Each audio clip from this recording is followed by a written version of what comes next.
I don't see Biden making it to the gate, but maybe I'll run against him. I'd like to run against him. Facing 4 indictments and 4 and more criminal charges, former President Donald Trump is by far the lead Republican candidate, overwhelming at the polls, and just like in 2015, confounding much of the media, and now promising to round up and send back millions of illegal border crossers. So how do you deal with those, or do you deal with those? You have to get them out. Here? You have to deport. You have to have a mass deportation program. That's right. And you know what? When you say that, everyone's going to stop coming. This week, a full measure interview with the leading candidate in what may be the most unusual presidential race in American history. Do you worry that you might go to prison? And Congress reverts to some old bad habits that cost all of us billions. I stand against earmarks. In very simple terms, what is an earmark? Earmark is a set-aside, a way to fund pet projects. We take a look at the return of and concerns about earmarks.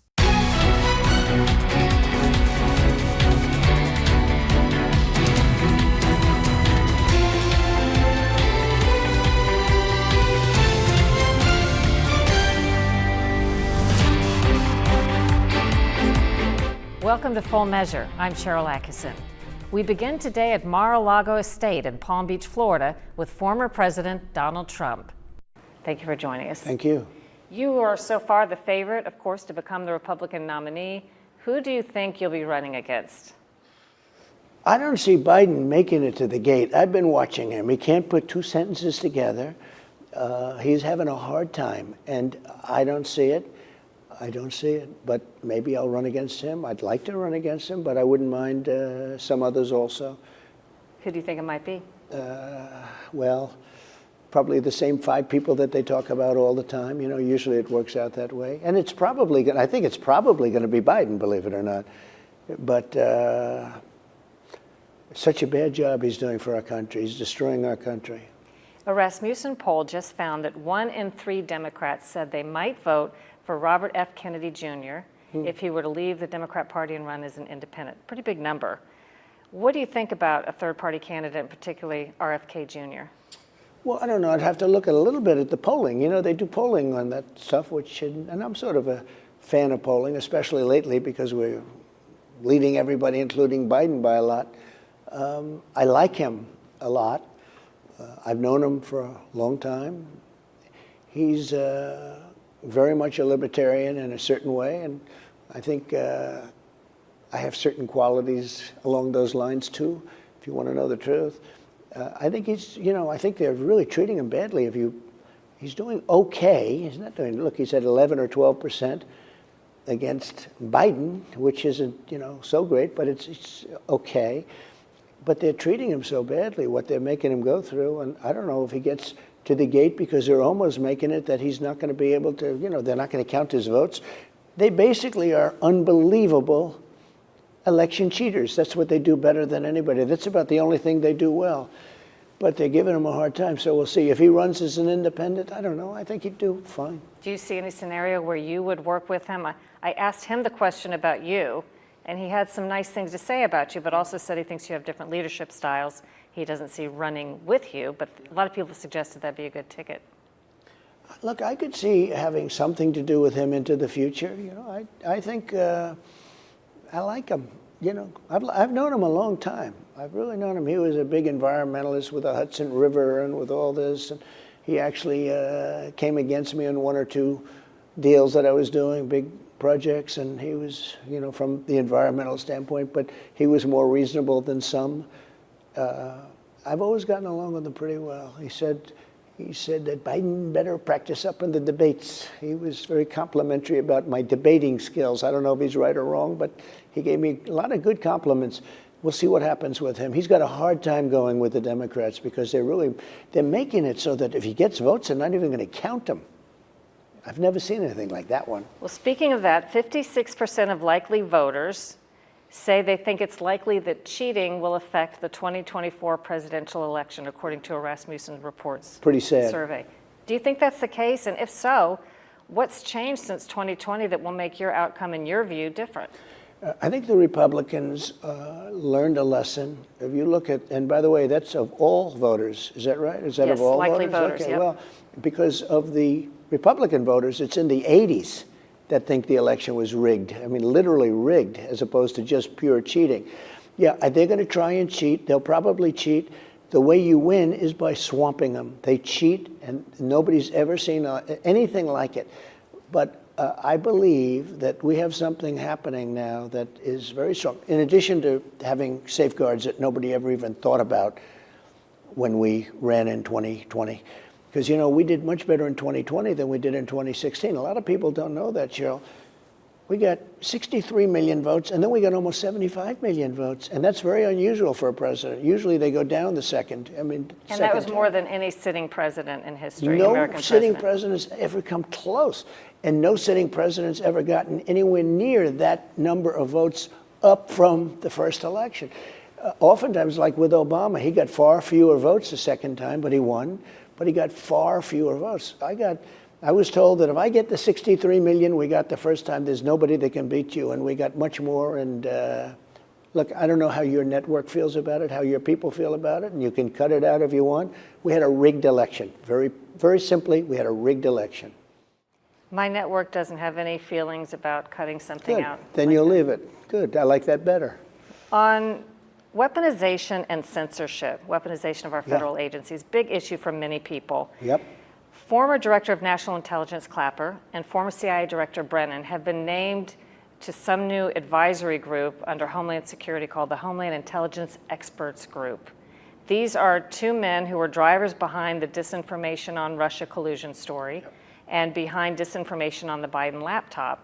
What do you make of this development? Well, they want to try and cheat again. I believe that they will try to cheat. They can't help it. So the U.S. had committed more than $43 billion in security assistance, such as weapons and munitions, to Ukraine. Yeah. Congress approved $113 billion. President Biden approved or is asking for $24 billion more. A CNN poll found a majority of Americans, 55%, say Congress should not authorize more funds for Ukraine. Where do you stand on the money issue for Ukraine? Well, I stand on a very simple issue. I want that war stopped. That war would never have started. Putin would have never done it with me as president.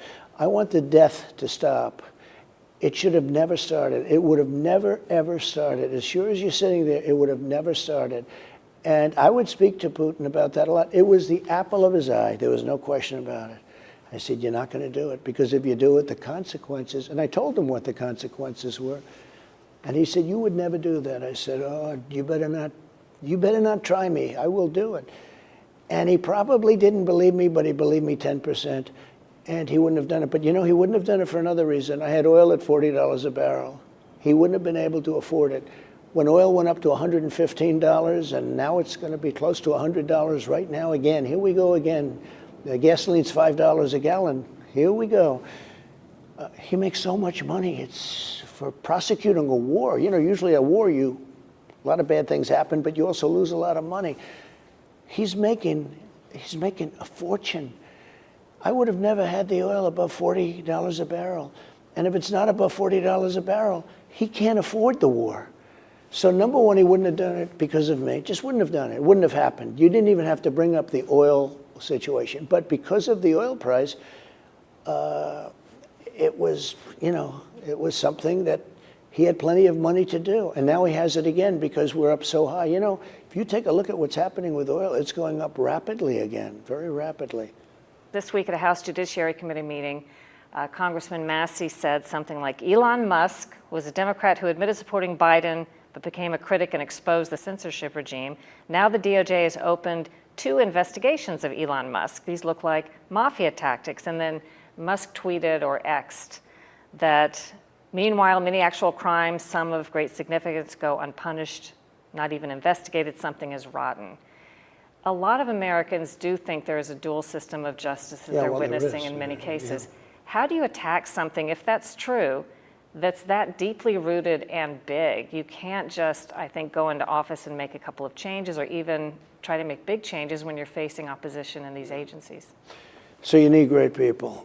I had great people, but I had some bad ones too. Bill Barr was a stiff, and Sessions didn't do the job. He was afraid.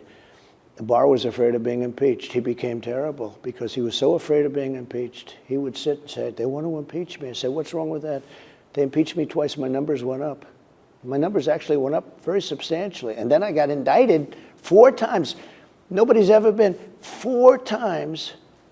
I don't think they'd let it happen again because the numbers went up. This is a great honor. It's never happened. When you get indicted, your numbers go down. I got indicted. My numbers went up substantially because the American people know it's a fake indictment. Back with more from Donald Trump in just a moment.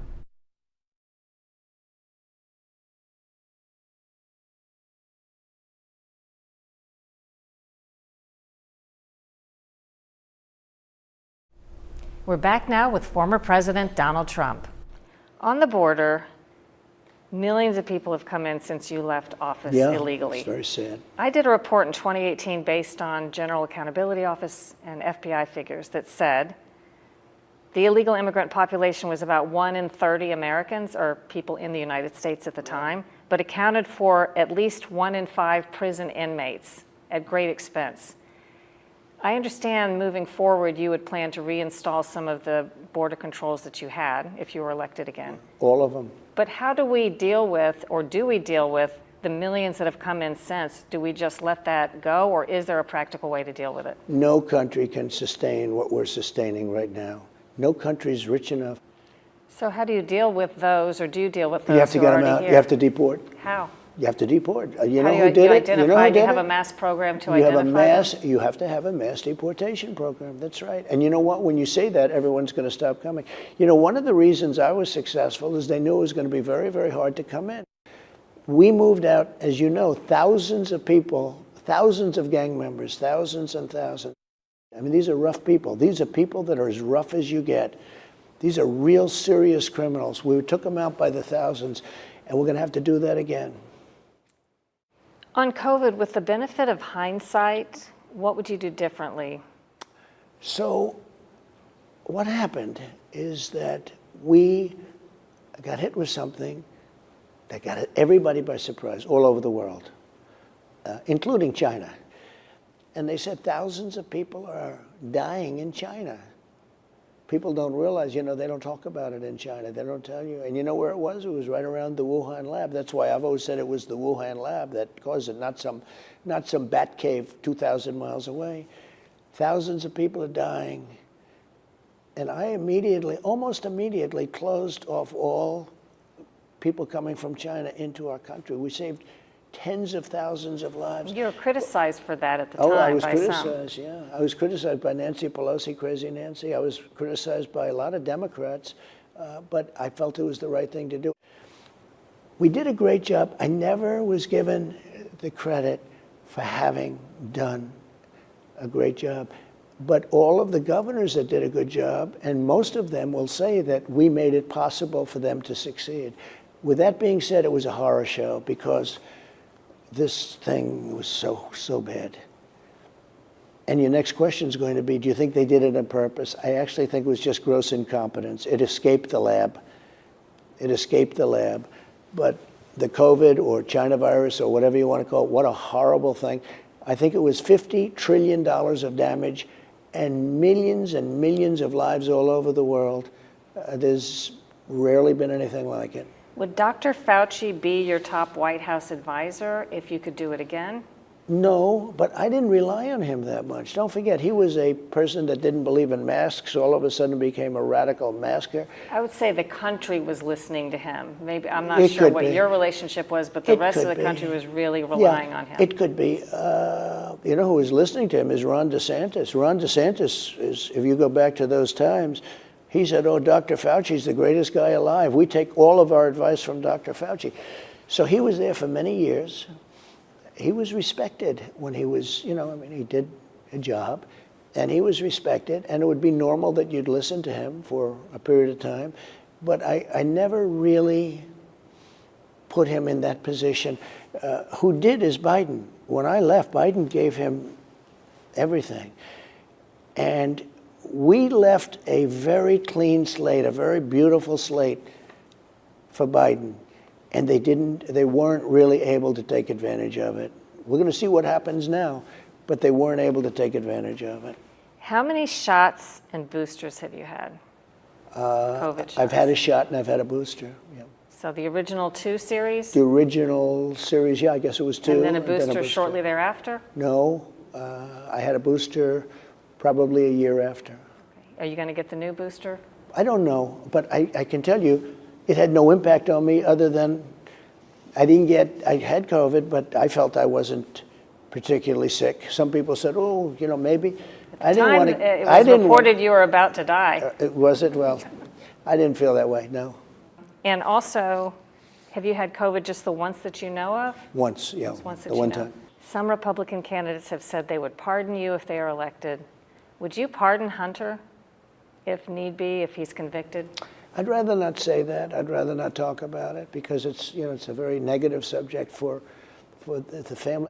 You talk about 2 tiers of justice, but it's just something I don't think it's appropriate to talk about. I can say this, and I said it the other day. People didn't realize I said that there were people that told me we're dealing with fascists, we're dealing with horrible people, horrible people. Look, the Russia thing was a hoax.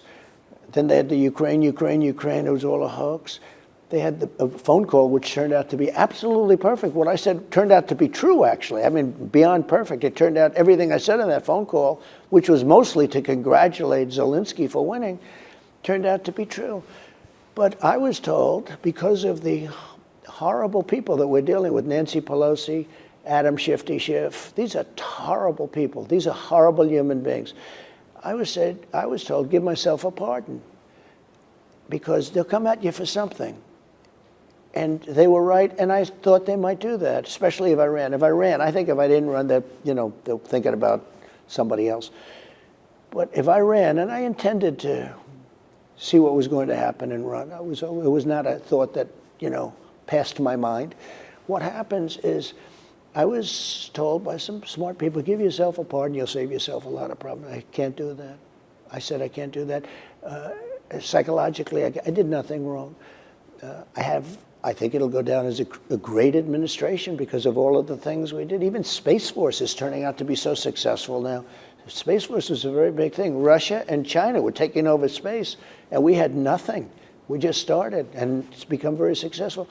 I said, I don't want to do that because that implies that I did something wrong. I did nothing wrong. Do you worry that you might go to prison? No, I don't really worry about it. You don't think that'll happen? I don't think so, no. I did nothing wrong. I did nothing wrong. Mr. President, thank you. Thank you very much. After a short break, the return of a controversial spending practice by Congress.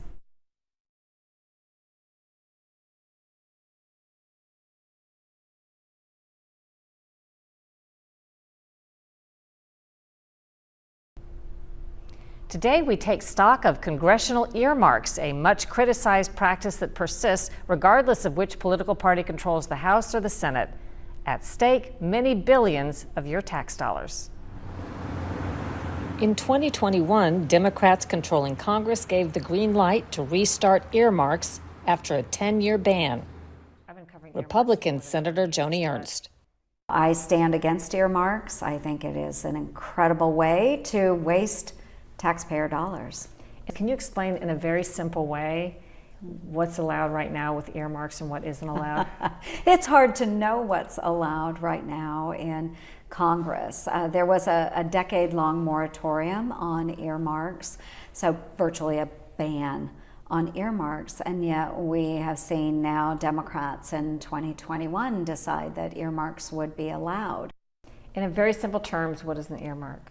Earmark is a set-aside, a way to fund pet projects. They are decided upon by a single member of Congress. They can say, I want to build this bridge, and so give me $15 million to do so.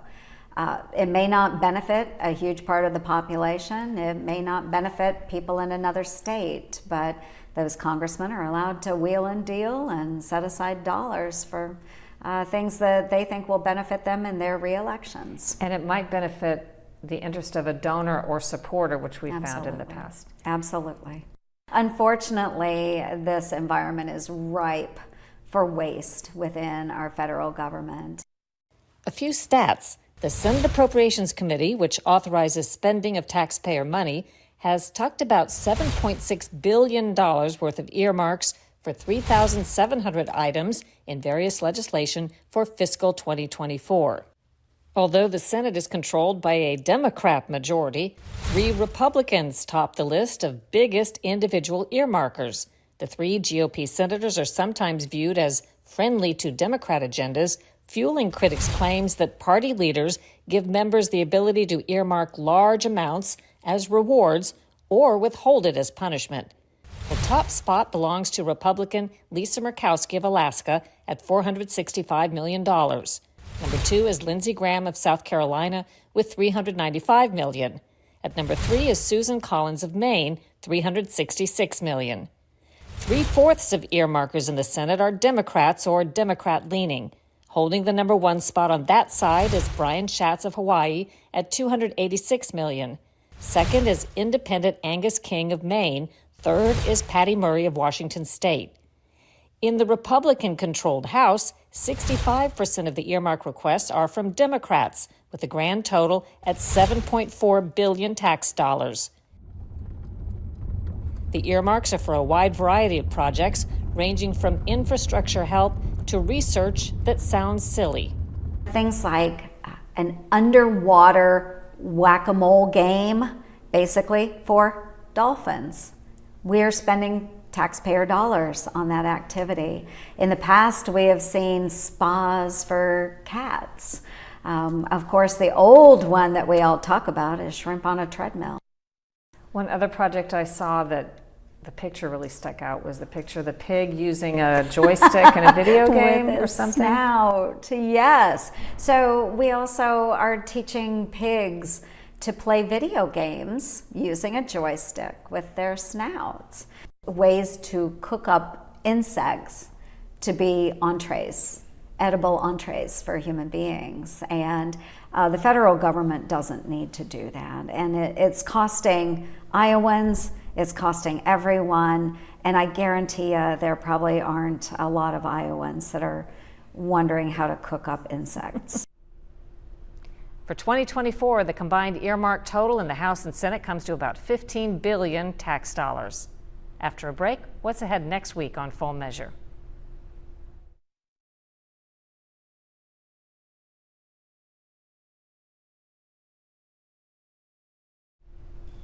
Coming up next week on Full Measure, a deep dive into a landmark lawsuit that's calling the Biden administration on the carpet for unprecedented government censorship. How important do you see this case in terms of a free speech case? This is the most important First Amendment case in a generation. Missouri versus the Biden administration on the next Full Measure. Until then, we'll be searching for more stories that hold powers accountable. Thanks for watching. I'm Sharyl Attkisson.